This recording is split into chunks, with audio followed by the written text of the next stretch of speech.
Okay, chapter 6 this week.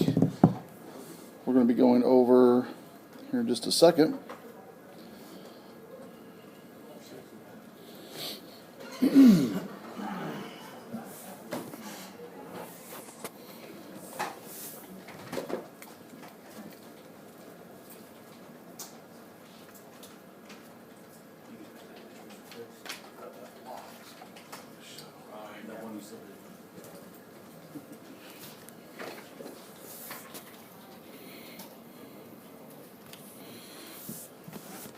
Too nice to be inside tonight. Jeez.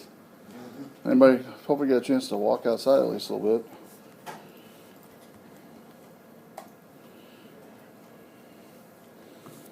Thought about it, could have brought a projector and met out in the pavilion or something outside. I should do that on a Tuesday between now and, we don't have too many nice days left actually. That'd be a bad idea. We can do that. I think a good spot, the pavilion over there. Anybody think of anything else outside? Oh, I know where. Over here, it's kind of like I have concrete steps over here, over in that area. That'd be kind of sweet. Meet over there on a Tuesday. I'll do that.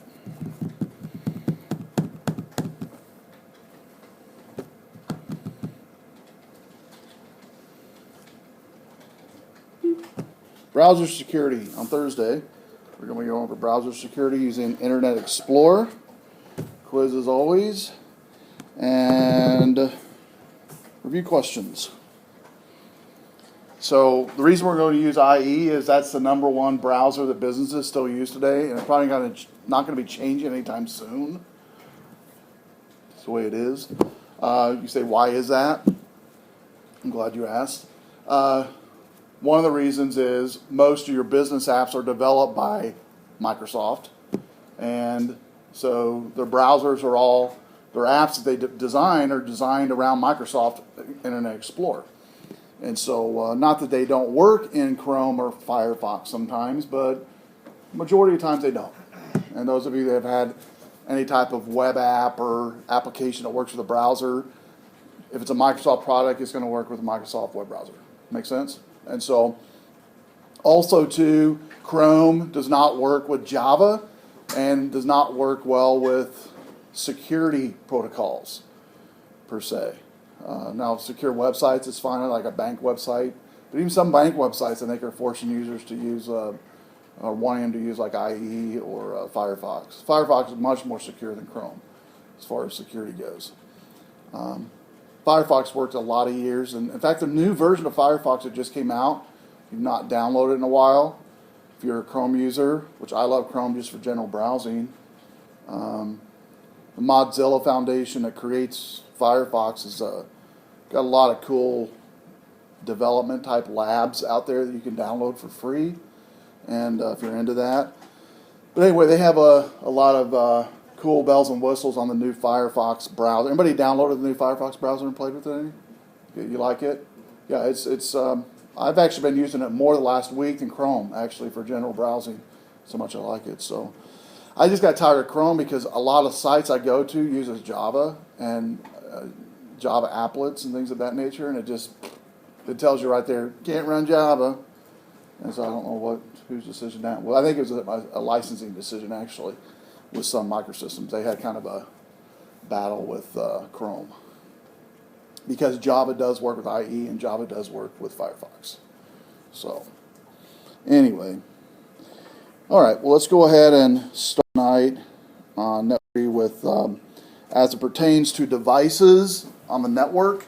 We're going to talk a little bit about address translation but specifically about devices, how to secure them upon a network. Not all applications designed are written with security in mind, and I didn't even know I was going to talk about this one, but Chrome is an example of what I just mentioned. Chrome was written by developers to be fast, which it is, to be portable, which it is, and social media. mainly. Social media, it's a lot of social media plugins for that. But it's not really written to be secure. In fact, when the Chrome first came out, I know a developer that was programming for it for his work, and there was a back door in Chrome that you could actually browse to a website that he developed, and it would turn on your camera. Well, you know, most cameras on computers have, you know, like a green light that comes on, like the Macs do, I know, even the iPads. I take it back. The iPads do not have a light that comes on the front. But I don't know, I think laptops still do, correct me if I'm wrong, have some type of light that comes on if you're using the front cam. Is that right? Well, this website, when you visit it, it would come on and begin recording. It would record everything that was going on while you're visiting that website. And so you could be picking your nose, doing other things, and it would record the entire session. You having a hard time getting an IP address back here? Yes, yeah. Did you reset and everything to auto-config? Anybody else having issues on IP in here? Because I was going to do the fixed router thing. This one's disconnected almost every time we come in here. I removed it, make sure I didn't have static address. Tell you what I'm going to do. I'm going to go ahead, while everybody's sitting tight and we're talking here, I'm going to go ahead and reset the fixed router real quick. That might be what it is on that one. It's not going to hurt.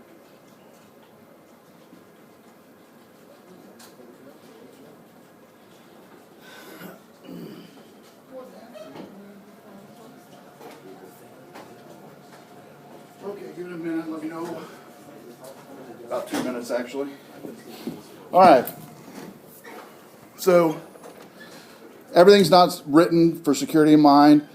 So, as networks, programmers, designers, we have to provide that protection.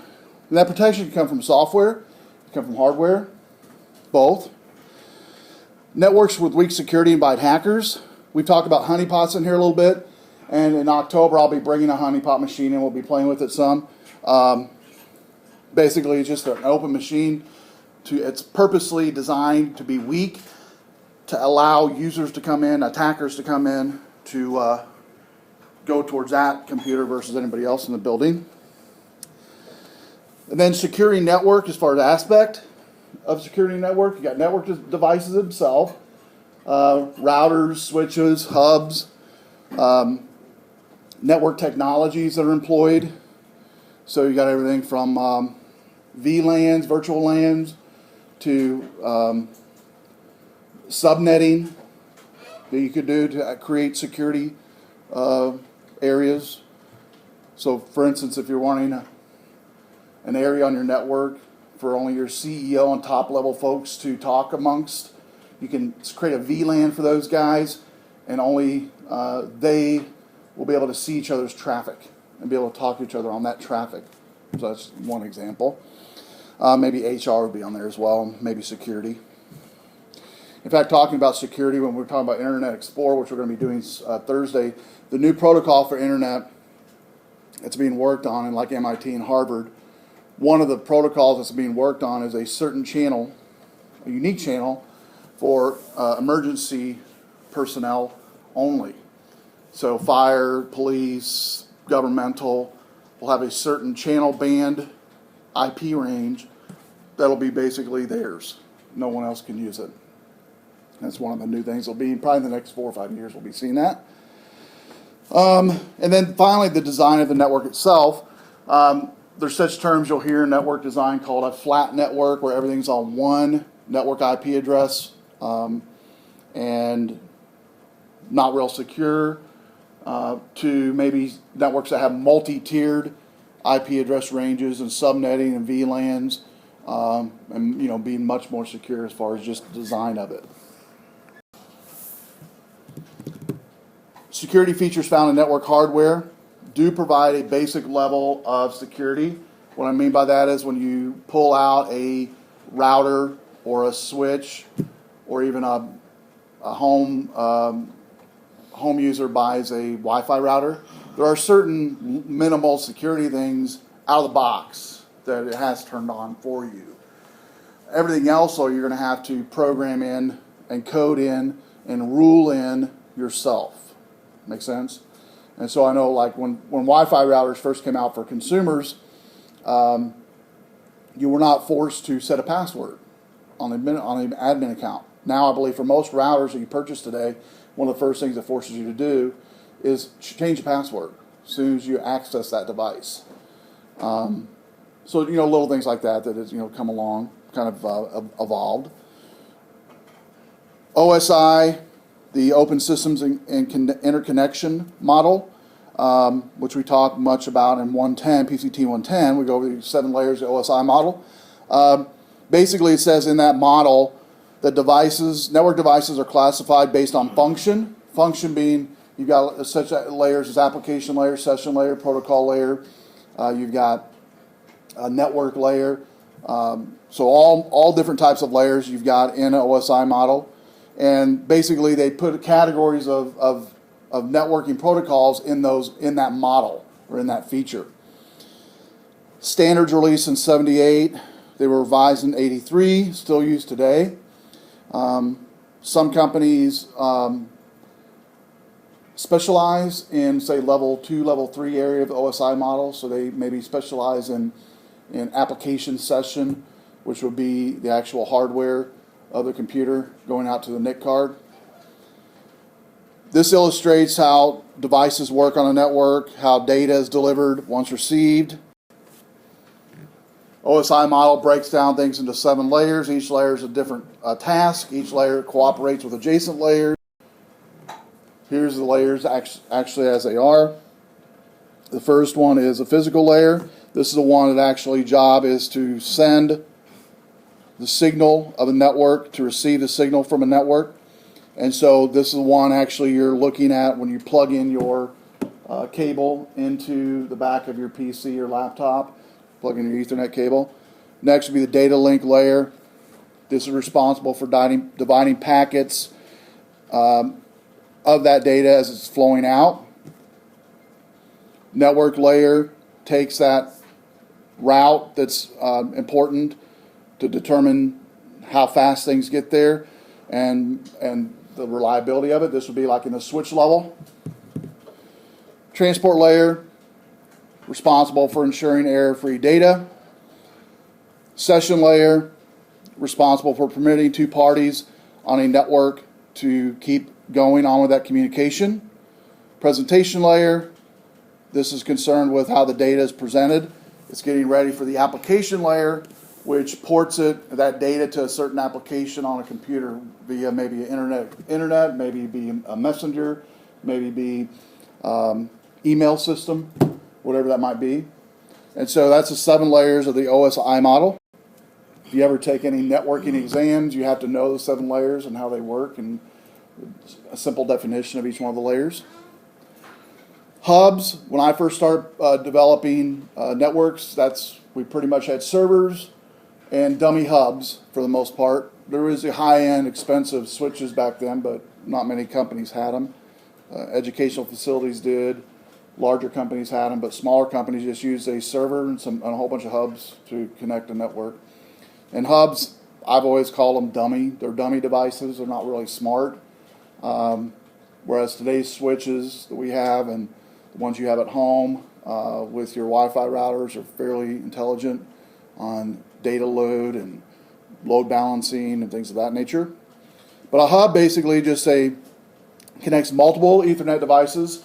One of the first hubs I ever purchased myself was a 4-port hub for my small business and connected it to a server and 3 clients. And it basically functions on a single network segment, all of them on one IP address range. So the server ended with a .1, then I was a .2, and then the other 2 was a .3 and a .4, like a 10 dot number, I think it was, a 10.0.0.1, all the way to 10.0.0.4, I believe it was. You use a twisted pair. Fiber optic, way too expensive back then, still is for a lot of companies. Twisted pair is what we teach students how to do in 110 and also in the Cisco lab. How to create their own Cat5 crossover and straight through. In fact, they did it last Thursday. And so twisted pair is very popular, very cheap to purchase. The black, corrugated box there in the back that has the blue wires on top of it. That's some of them left over from last lab. And It works on the layer 1 of the OSI model, which is that network layer, that hardware layer of the OSI model, and does not read data passing through them. It's ignorant of data source and destination, rarely used today because of security vulnerabilities, but you can still find them. Okay, D-Link creates some, I know, it's the most popular one I can think of, but you can find old ones around. We have old ones in the box actually that we'll use when we set up 110 sets up a local area network. Switches came about, and network switch connects to network segments. They work on the layer 2 model, so they have some rules in here with moving into the network layer where the hubs didn't. They determine which device is connected to each port. It can forward frames to a specific device or broadcast to all devices. In fact, when I restarted a PIX router, those of you sitting over there heard a large noise or kind of a, not a real loud noise, but the buzz sound. It's actually broadcasting within the first 2 minutes to every machine in here, just a constant broadcast to cache out all ARP and ARP-related tables, clean them out, and then it gives everybody a fresh IP address. And they can do that. Switches can do that. Also, they use MAC address to identify devices, which works with the ARP table, which we learned last week. A MAC address tied to an IP address stored in the ARP table, and much more secure than a hub, but much more expensive. Network administrators should be able to monitor network traffic. We've used some tools this semester to help you with that. There's other types of traffic. Well, these are the types of traffic. You have port mirroring, a network tap that just tests basically like a separate device installed between two network devices to determine activity and what's going on. And that's all done basically with apps like Wireshark, for sure. Can from any client on your network can do a network tap or port mirroring to determine network traffic and what's going on around you. So we have here an example of a basic network setup. You have your switches at the bottom tier with some computers, and then you've got a switch in the middle that has a mirror port to a monitoring computer. The monitoring computer could be a honeypot as well to monitor traffic and monitor everything. If a hacker was to get into it, it's not really going to do anything to the network because it's mirroring that port, and so it's not going to really hurt anything on a network. It's kind of like, well, when you hear the term mirroring, you think of duplication. That's basically what it's doing. It's duplicating a real network activity and mirroring it to somewhere else. And then finally, the end up there at the top is a router, which is usually the first item of defense from the outside world coming in to your location. Routers can be configured with rules for such things as routing to web servers, routing to IP ranges, routing to rules on websites are not allowed to go in or out. Maybe ports you can block also as well on routers, to where nobody in your entire organization, regardless of what they do on their machine or their switches, can use port 21, for instance. Or maybe you want to block port 25 from going out, which I wouldn't see a reason for that, but SMTP, block out that. And by the way, with port 25 I just mentioned, which is a basic protocol for email protocol, that doesn't mean you can't use another port for that. That's just a default port that is given to us in networking to work with email send, which is port 25. Hackers know that, so they'll usually attack that first, but you can configure a network to use another port besides port 25 for SMTP. And so same with POP email, port 110, you can configure that to be something different as well. A popular example of that would be Gmail. If you've ever used Gmail before, we use it in here actually for one of the labs when we do email encryption lab. We use email, the SMTP server from Gmail, which they open it up to all developers to use for testing and things of that nature. I think their port number for SMTP is like 995 or 996 or something like that. I can't remember. They change it every so often. So we'll be using actually SMTP server from Google to do our lab, and I do it a lot in development for testing and things like that. But that's the basic structure of a network. Another one here we have is Wiretap and a firewall added to the mix. So for instance, you have your cloud internet on the right there. It's coming into your business. First line of defense, as I mentioned, your router. Then a network tap that does a monitoring computer connected to it. And then from that, a firewall. And in the firewall, you can actually add more rules for internal routing for your network. The router is mainly used for overriding rules that, like I said, your first line of defense. Overriding rules, you don't want any incoming or outgoing traffic to take place. You would put it in a router. But in a firewall, you can also add those same type of rules and more in a firewall. And what would be, you say, what's the purpose of having duplicate rules? One is, when you have duplicate rules, which you will have a lot of times in firewalls and routers, for instance, if you look at this scenario here, if say all the computers are on the left side of this scenario, which they should be, past the firewall to the left, if you had a rule in the firewall to block port 21, let's say, for FTP, it's going to stop there. It's not going to go any further. Okay, so what that's going to free up is, from the internet coming in, say you have a web server internally hosted on your site, if it had to also traffic all port 21 stuff all the time, which meaning you're letting it through the firewall, that could degrade your web server as far as its resources and how fast it loads for customers and things of that nature. Okay, so firewall it's a defense internally for your network. A router is a defense externally. Does that make sense? So externally router, internally your firewall. There are software firewalls like Zone Alarm. There's also hardware firewalls like Barracuda, Sonic Wall, to mention a couple of real popular ones, network appliances. And you basically set them up, plug them in, you configure them to be as tight as you want them to be or as loose as you want them to be for your environment. And so then from the firewall, you've got your server, and then your computer is connected to that to the left there. So let's talk about some attacks that can happen then. And keep in mind what I talked about, the router and the firewall. Router being an external wall, first line of defense for external coming in. Not that it can't block stuff going out, but it's really designed for stuff coming in your network. You should design your firewall to block anything from going out that should not go out of your network. That makes sense? And you can also block stuff in there from coming in as well, but for sure going out. So MAC flooding is the first one.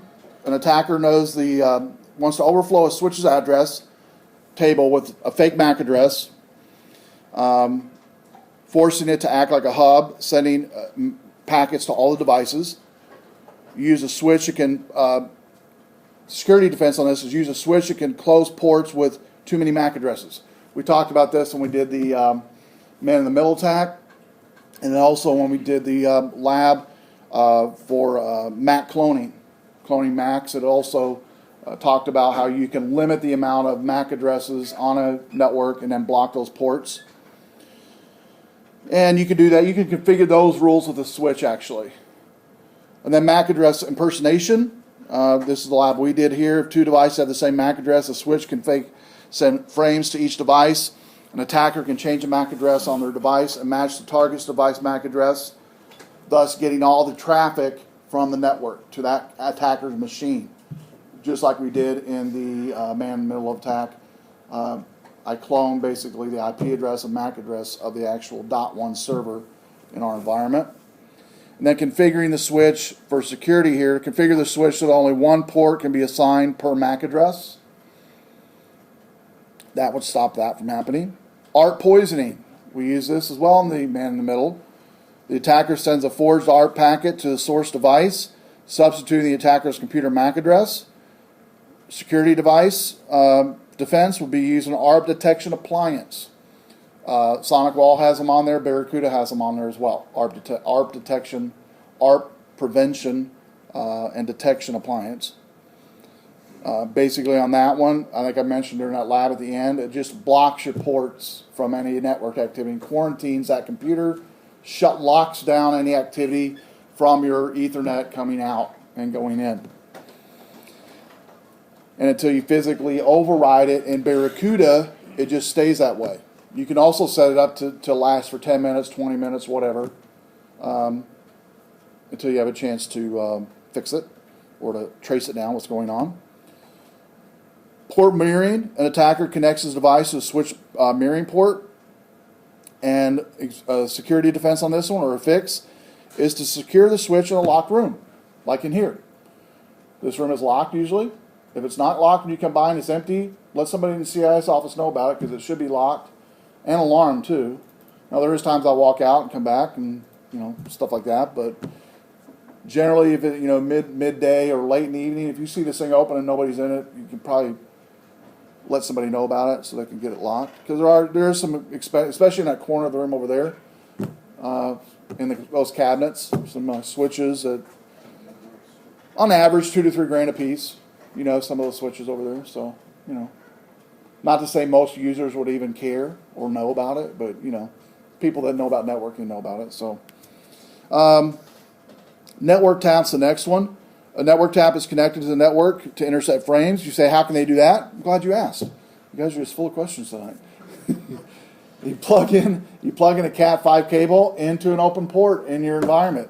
How easy is that? In fact, I always tell students during this week I want you a little homework assignment. I'm not going to ask you for a grade on this one, but I'm not going to grade it. But notice when you go to your doctor's office, insurance place, wherever you do business, notice, if you could, kind of look for it, open network ports the next time you're in wherever, the next week. You'd be surprised how many are just open out there for anybody to connect in. Supermarkets, same way, they have them. Doctor's office, just kind of make a mental note of that, and when you're looking around, see how many you can see. I'll talk about that next week maybe, see how many guys actually noticed. A network tap, again, talked about how that works, but how do you keep it from working, or keep hackers from using it? Keep network connections secure by restricting physical access. I talked about this already in here. If I didn't, I know I talked about 110. You can put locks on these ports. They have, Cat 25 locks, ports that you can put on there. And so you can basically lock them down. They have a key that you can unlock them with. It kind of looks like a pop machine key that opens it up. And so they're not real expensive, and they protect your ports from being hacked into. So let's look at some devices here. The first, you've heard of both of these probably, but the top one probably more than the bottom one. Routers is the first one I'm sure you've heard of. Most of you have a router at home, a Wi-Fi router, I'm guessing. All your workplaces are going to have an internal router. They forward packets across the computer network. They operate on the level layer 3, the network layer. They can be set to filter out specific network traffics, like I mentioned already. Port 21 would be an example of one that most all companies block, unless they need it for web activity, for uploading. You don't need it, because by the way, FTP is probably one of the most insecure protocols. You can get secure FTP protocols, but out of the box, FTP is very insecure. It's just totally open. In fact, if you guys ever downloaded web stuff from like Microsoft or any other website, like software, and it actually uses, you have two options, FTP option, HTTP option, and then the third one is BitTorrent, I believe, is another third option that a lot of companies use now. But FTP is open. You load it on the server, turn it on the server. It's already open. It's already there. You just turn it on. And by default, if you turn on FTP, it actually is set to guest account to be open and public. So it's perfect for what we just mentioned, downloading software from a website or whatever. If you ever do have to do that or want to do that for your customers, what I suggest is putting a server on a DMZ port, that web server on a DMZ port that has that port 21 open, and that way folks can get into that DMZ server, download stuff, because a DMZ, it's demilitarized zone, is actually separated from everything on your network. Not going to be able to get into anything else on your network if you put it on a DMZ port. So you'll see a lot of web servers that do have FTP open will put it on a DMZ port. And by the way, you can put a DMZ port, set up a web server at home on DMZ port. I have one at my house. And so for my PHP class, they use it. I've used it for the last 4 years. And so it's easy to set up. And so, but if you have it inside the firewall or inside the network, I'd say block port 21. But that's one example of what a router could block. It can also block certain types of traffic from, say, you're getting maybe you're getting spam from places, or people, for some reason, some outside IP address is coming in and pinging your servers. You can block that. You can set up rules all day long on routers. And what's nice about routers is, just like switches, those of you who've never programmed for routers or switches, once you learn how to program for either one or both, you save that as a text file. Those rules are saved as a text file. And so if that device crashes, which they do sometimes, you can basically console into those devices and upload those rules that you backed up and be back in business in no time. Even if the thing crashed and burned, you got to get a whole other device, those rules can be set on a brand new device by uploading it in a console-based session. And we cover that in our Cisco classes a lot, so just word to the wise, if you're wanting to go into configuration for routers and switches, which hopefully you will, if you're going into networking, you'll learn how to do that. Load balancing helps evenly distribute work across the network. This brings me back to the dummy hub I mentioned earlier. Dummy hubs is first come, first serve. So if this side of the room was downloading, say we're in a dorm in college, right? And some of you have been in dorms in college, maybe. Some of you maybe haven't been. So maybe if you want to see what dorm life is like, I'm trying to think. It's a John Belushi movie. What's the name of that thing? Anybody help me? Huh? Animal House. Thank you, Animal House. Animal House is actually filmed in Austin. And Austin is a humongous university in Austin, Texas. And that's where it was filmed at, by the way. And it's a party school, for sure. And I had a privilege of taking a tour there one time. This was after my party days. But the bus driver, I was talking to him. He was giving us a tour of that university. It's got 25,000 students, actually, that live there. It's like a city, basically. But so I said, hey, is this anything like Animal House? And he looked at me. He's from Chicago, retired, and working down there as a bus driver on campus. And he goes, it's worse. I go, okay. And so he goes... He takes kids from, because they literally have a mall, they've got bars, they've got everything you could think of a city has. They have their own police, they have their own government, they've got everything there. And if you know Texas is known for big. Everything's big in Texas, right? And so they do that as well in their college life. But he was telling me that he did the midnight shift when he first came there. And that bus was running full capacity the entire year he worked midnight shift. Not one night was it empty. It was totally full every night. Every night. And the reason I mention that is with talking about load balancing on networks in a dorm. Okay, when you're in college, maybe some of you haven't been in dorms, some of you might have. One of the big things in dorm life was to share... well, maybe not so legal of information. Maybe MP3s. We'll stick with that, okay? Music. We'll stick with MP3s. And the first person in the dorm to actually get there was always one or two guys that's what they did, basically, their entire college life, was just download stuff. That's all they do. All the time. And so when you had hubs set up in a network like a dorm, this person was always hogging the network all the time. Always. Because the first person to hit the network, to hit that hub, got all the bandwidth. Well, it's not the case it is right now with routers. They have load balancing built into them to where it balances out everybody that needs to do something on the network. So if, like for instance, one person was in there tonight, started downloading the file, and then every person, every 5 minutes started coming in, started downloading a file, the first person that came in, it would be pretty fast. But the way load balancing works is, as, say, the class got full and you were downloading the same file size, let's say it's a 500 meg file, it would begin to balance out the speed of everybody in here to where it would download that file successfully. Might not be as fast, definitely wouldn't be as fast as the first person coming in, but download successfully. Comcast has this thing built in as well into their providing for customers. So the more Comcast users you have around your business or residential area, which most of you have Comcast, I'm guessing, certain parts of the day, like say noon, 5 o'clock, 8 o'clock, are peak times for people to be on the web to check news, email, whatever, watch a movie, whatever the case may be. So the more users you have around your area at those times, the more degraded your bandwidth is going to be, right?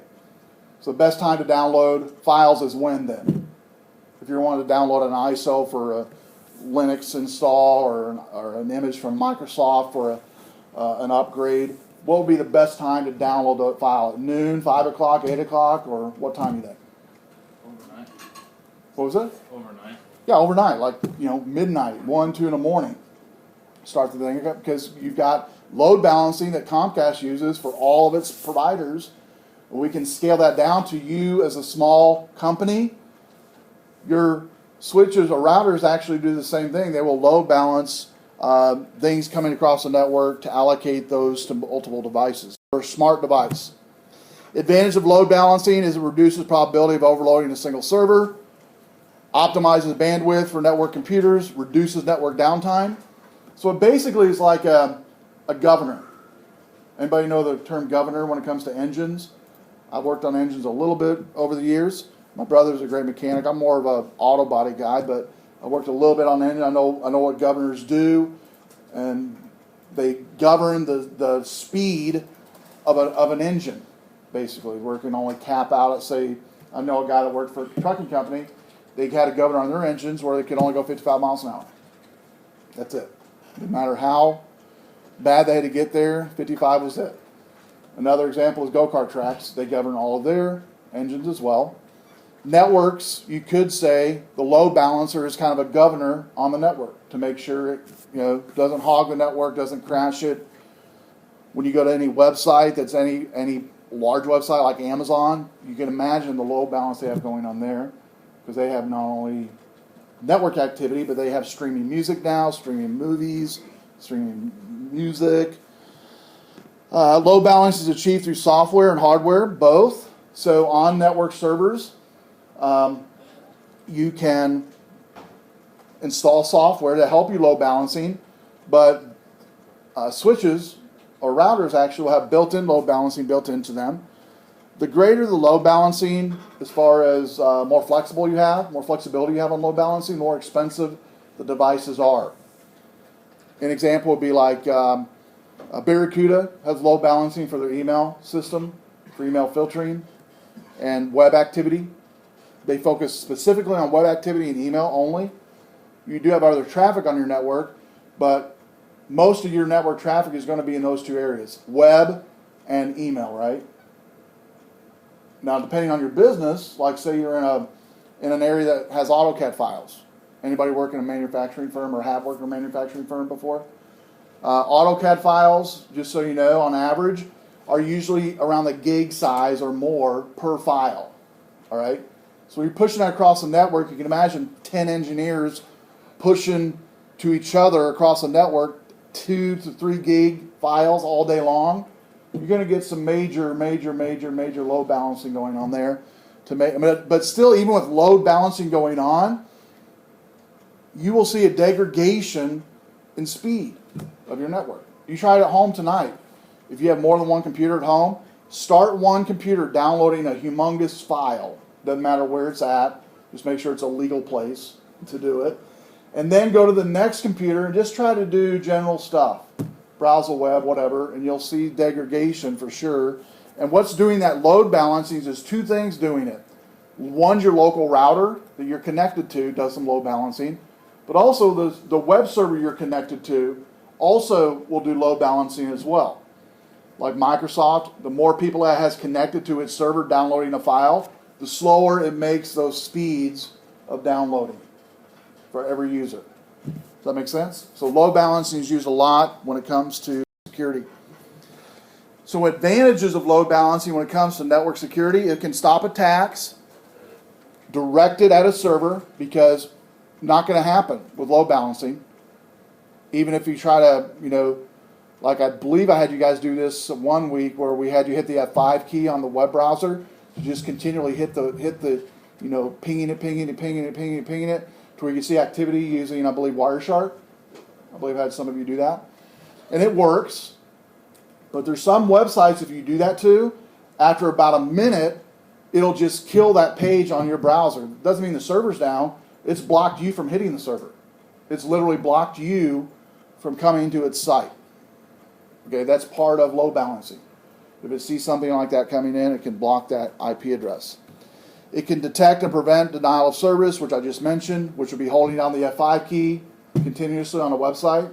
That could cause a denial of service on web servers that aren't set up for this.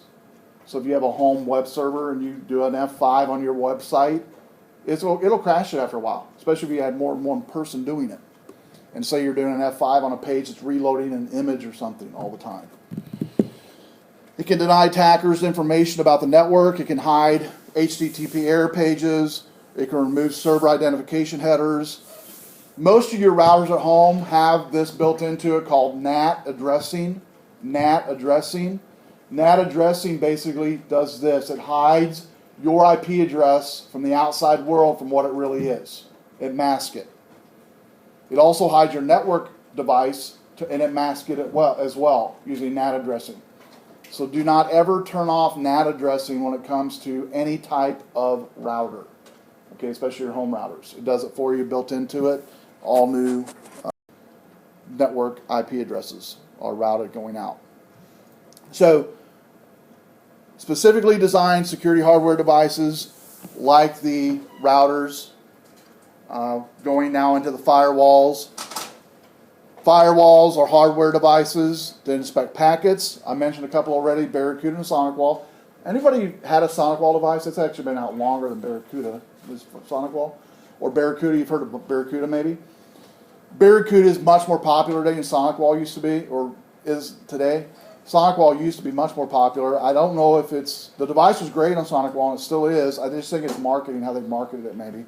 But when I first came to Rockford, the school I worked at had SonicWall, and worked great. You could configure it to, you could block everything or let stuff in and then just kind of give nice messages to people like, hey, if you go to the site again, you're going to be shut down. If you do this again, or hey, I noticed you can actually put examples like this, like if you went to the site by accident, please click here, and it would go, start up an email session or whatever to go to the administration to tell them that hey, it was an accident, which people do that, accidents happen. If it wasn't an accident, you didn't hear anything. Okay, generally you didn't hear anything from that, and it's usually a student that they tried to go somewhere they weren't. But it's really cool because you could configure messages, you could lock down ports, you could quarantine, a whole bunch of cool stuff. But they're even much better. I haven't used a Barracuda device in like a year and a half, and I saw a promo last semester of the new Barracuda device, and man, they do like basically walk on water almost. These things do crazy things now. When they first came out, when I used Barracuda, it was for email and web filtering only, right? But they do a whole bunch of stuff now. You can do like help desk type stuff through Barracuda, remote controlling computers through Barracuda, and so a whole bunch of cool stuff. And really, price-wise, for medium business, you can get a nice Barracuda device for about $5,000, totally set up, everything, and use it and be useful. Which really, if you think about it, pretty cheap when it comes to network security. So firewalls can also accept or deny packet entry. One firewall packet I will mention that's a software base. I have mentioned it here before probably, but you probably haven't used it, is Zone Alarm. Zone Alarm is totally free. You can Google it and download it. It will be annoying when you first try it, because you do have to train it. Anybody used On-Alarm in here? Okay, cool. So you know what I'm talking about. You have to train it for a few days or maybe a week or whatever. Once you train it because basically you have to accept all incoming and outgoing traffic. So you keep clicking buttons saying yes, yes, yes, or you can say, I believe they've changed it now to where you can accept all types of traffic like this, where you don't have to keep clicking yes, yes, yes all the time. But it's a really cool device. The reason I like this software, it's not a device, it's software, is you'll be amazed at the traffic that you have coming into your home network or even work network and going out, all just sitting there, not doing anything on the internet, just sitting there. Okay? So Zone Alarm is a really good tool for students to learn everything that's coming in, everything that's going out. Although if you have Comcast at home, you'll be totally amazed within 10 minutes after you install this thing how much traffic is just coming into your network, wanting to hit your network, wanting to come into your computer, wanting to do something on your computer. And so Zone Alarm, they do have a free version. I recommend that. And here gives us a screenshot of a firewall where it would be located. You got the internet, you got your mainline defense, your router, then your firewall, and then your switch. And again, like I mentioned, think of the firewall as your internal line of defense going out, and your router as external coming in. Even though both can configure both input output, but that's how you want to think about it. Because things that you don't want coming into your network should be blocked from the router. Okay, what I mean by that is, forged packets, DOS attacks, these old school stuff I'm mentioning. DOS attacks an old one. Forged packets is an old one too. But say you want to block a certain IP address, you would do that on the router as well. So those are just some examples. And then you have a switch connected to multiple computers. And these computers today really aren't always desktops. What do you have in your environments that you work at besides desktops? What do you guys work with every day in your network? Or maybe at home even. What do you guys have at home and at work besides desktops? Phones. Phones, there you go. Connected to that, right? You do everything on that now, right? Anything else? Tablets, right? Laptops. And so all these devices you just mentioned, can they bring, maybe the device itself is totally harmless as far as what it can be attacked by, but could it be a conduit to come to a desktop computer? So say my iPad or my iPhone, specifically my iPad, connected to a network, could it be a conduit if I let something through my iPad into an internal network? Could it cause problems? It could definitely cause problems. So even though it might do absolutely nothing, say it's an executable file on my iPad email. I open it. It does nothing because it won't do anything on a Linux machine, on a Unix machine. An executable won't do anything, won't execute. But that's not to say couldn't forward it to everybody else in my business. And then they open it up, and guess what? They have a PC, now they're infected. So just because that device maybe couldn't be attacked or is not a target doesn't mean it can't be a conduit. That's where you'll hear the term BYOD when it comes to security, being your own device. That's a huge buzzword when it comes to network security today. In fact, they got entire seminars now on BYOD security. I mean, I could teach a whole semester on just personal devices and securing those personal devices in a workplace. That's it. Just teach on that only. That's it. And we'd wouldn't even be able to probably scratch the surface when it comes to some of the devices. All right? And so, you guys, when you go out into the world and work in networking and network security, that's what you'll walk in. That's what you're walking into. The sales of PCs are down for the first time in the history over tablets. The first quarter of this year, they're down, meaning people aren't buying them. Businesses aren't buying them. They're finally caving. They either caving or they're thinking, can't beat them, join them, type thing. But what's scary about it is there's really not a lot of security tools out there, or out-of-the-box security tools out there anyway, like a Barracuda device, designed specifically for mobile. There's a few. There's definitely a few. I'm not saying there's none, but there's a few. But when it comes to businesses, marketing and coming into your location to manage any mobile device that you could have on your business, regardless of what it is, from Droid to tablet to iPads to whatever, you know, the Microsoft tablet, any of those, even iPhones and any of the smartphones. There are piecemeal applications out there to help you with all these. But one of the big holes in security today that you'll find out people are wanting people to get hired for is in the mobile market.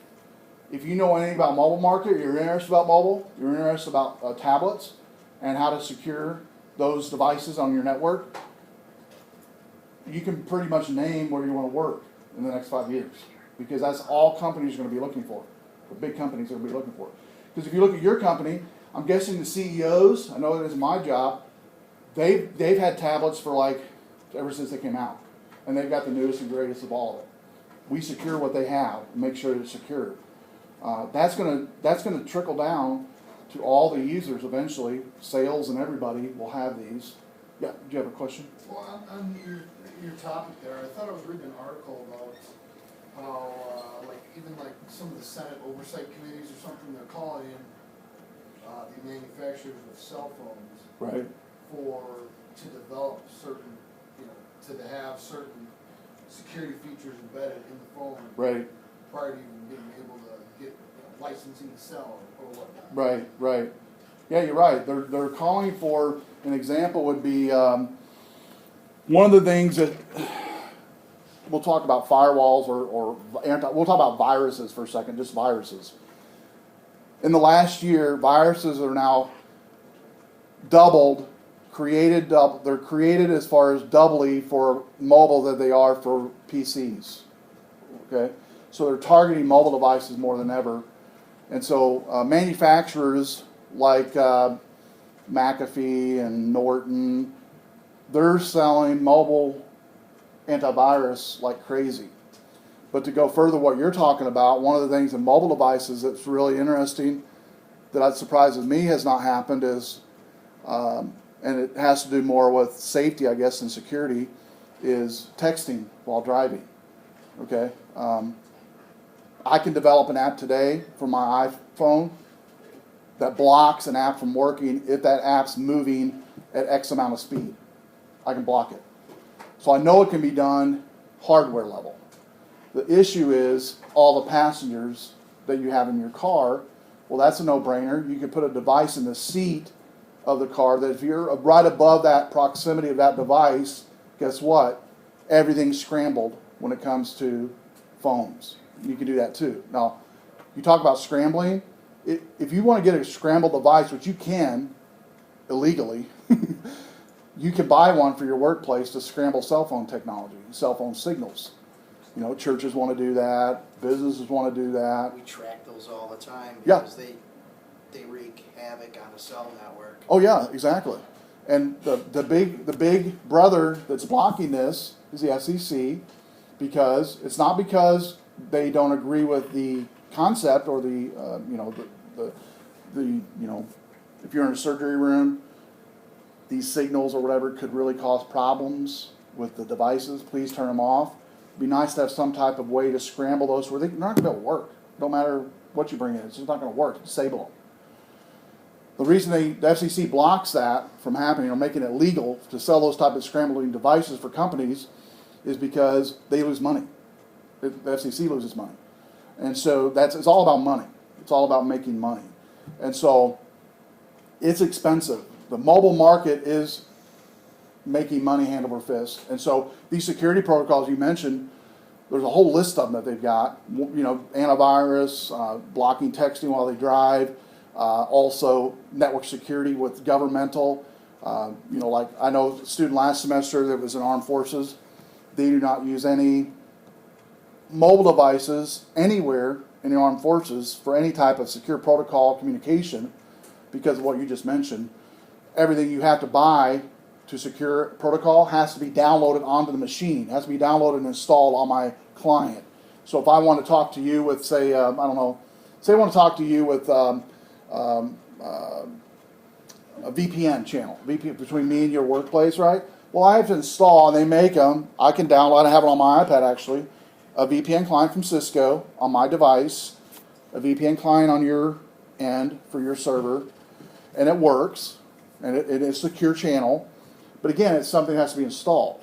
And so they can do these things, by the way. In fact, the new version of 7 for iOS has this VPN built in. I've not played with it yet, which I'm glad it does, because I think BlackBerry's, the last iteration of BlackBerry's, had that built into their devices, VPN.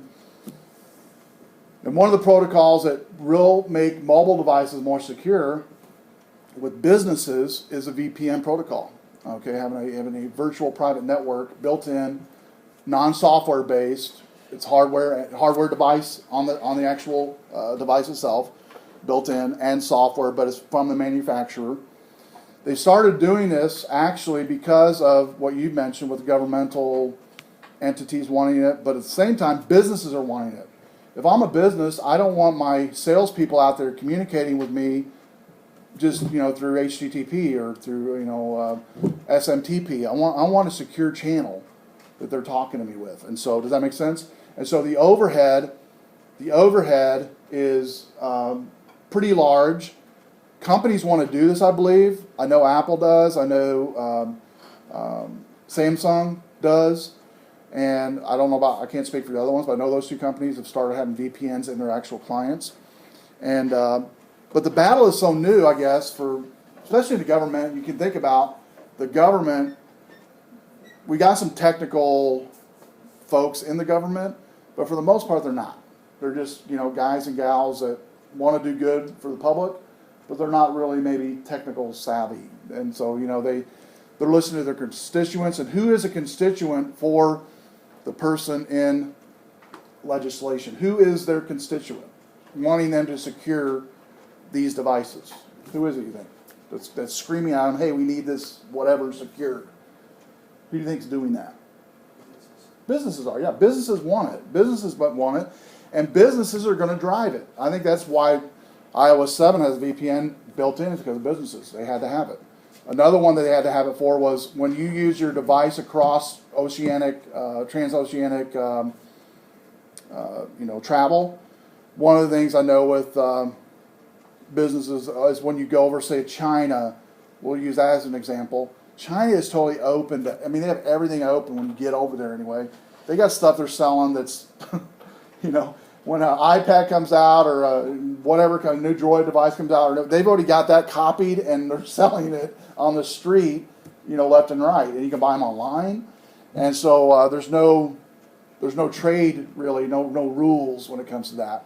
And so you have that as well, that type of market as well that's vying against it. So if they have, the Bluetooth connectivity to your car, infotainment system, right? They can't develop or have, one that would allow you to, respond to, text or whatever via voice. Right. Yeah, well, they do, I think, on some of I know some of the car manufacturers, like Ford, I think it was shut down, but they did have on their, I can't remember, was it called Sync, I think it was? Ford Sync, I think it is? Yeah. It's a pretty cool technology, and it did have in there the voice-to-text command, I believe, in that technology that had built in. Sync is one. There's a couple other ones that car manufacturers started to build into the actual cars. I think when they moved from the cars building them in to actually making slots in the cars to put in a mini or whatever tablet they want to put in, and then be able to utilize that same technology but with whatever tablet it is you wanted to use, if that makes sense. And so I believe I know like Siri on the iPad, I don't use it much, but if I wanted to use it, I could use Siri to do voice-to-text back and forth easily. I don't know about droids, what they use, but I think they've got similar whatever in Droid that you can use as well. You can use dragging dictation to work for Yep, Android. you're right. iOS. Dragon dictation, that works as well, from voice to text. And so there's a whole bunch of stuff out there that right now, what we just did here in the last 5 minutes everybody's talking about in security because it's so new that people have great ideas, but there's not. We're just forming it. We're forming how to do things, how to do them right, how to make them secure. Yeah, we want to use these devices, but we want to make sure they're secure as well. And so the discussion is so much that, like I said, you could just do a Google search for mobile security conference. Just do those 3 words, mobile security conference. You'll be amazed all over the U.S., even near Chicago and Schaumburg, how many conferences are going on between now and the end of the year you can go to. A lot of these are free to go to. And what they're promoting when you go to these conferences is businesses, small and large, mainly small ones that have these really cool ideas to secure protocols on mobile devices. And they're great ideas. And I think what's going to happen is, and we're starting to see it a little bit, is where these mobile devices, the companies, are actually starting to integrate these into their next version or iteration of hardware more and more. Okay? An example I'll end with is the new iPhone 5S, the fingerprint technology to unlock it. That was brought about from banking and mainly banking entities wanting that for purchasing or authenticating in a bank situation or a banking situation. So with this technology, you can actually log into your bank now with the fingerprint. So it is more secure because you're not having to type in your username and password.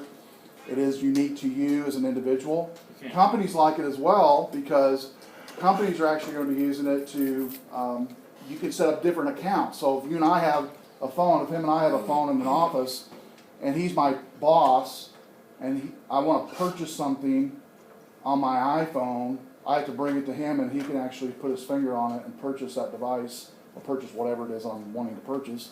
So for purchasing, it's much more efficient and much more secure as well. Did you have something to say? The biggest problem with the fingerprint stuff is you can't change your fingerprint. Exactly. Right. That's right. You can't. And so there's going to be issues with it for sure. And so, but one of the things that I know that they've locked down the technology, but I think it took them 48 hours for hackers to hack into the fingerprint technology. And I was talking to somebody yesterday about it, and I'm like, yeah. They used a technique from 2004, so it wasn't. Yeah, exactly. I mean, it didn't surprise me when I heard that.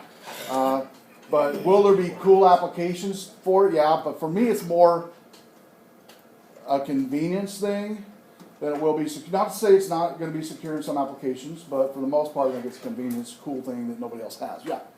Oh, did you, I didn't know if you'd heard about someone actually flogged their cat's paw print? Yes. It's on YouTube, I know, showing Yeah. a cat using the phone. Yeah. There's some interesting videos already out on that. And it And shows so, how accurate it is. I mean, do what now? it shows how accurate it is. If it knows, recognizes a cat's finger. Oh yeah. Yeah. Don't get me started on that one. So anyway, all these technologies will be coming out as left and right. Some will be good, some will be not so good. But I think as we evolve with technology when it comes to mobile, we'll be better for it business-wise. And because granted, did you even see tablets in workplace 2 years ago? Really, just 2 years ago, wasn't happening. Number one, too expensive. Number two, wasn't there at all for businesses to use. But today, you see them everywhere. Microsoft, Droid, iOS, in every business you can think of is using these devices. So regardless of what people decide to use, that's not an argument anymore. It's what people decide to use. That's personal preference. But what is an argument is we need to focus on securing these devices. That's definitely an argument. How are we going to do that? So, yeah. Oops. Okay, well, that's it. Thursday when we come in, we'll do the IE lab for internet security and securing the protocols for that. Enjoy the weather. We have it anyway.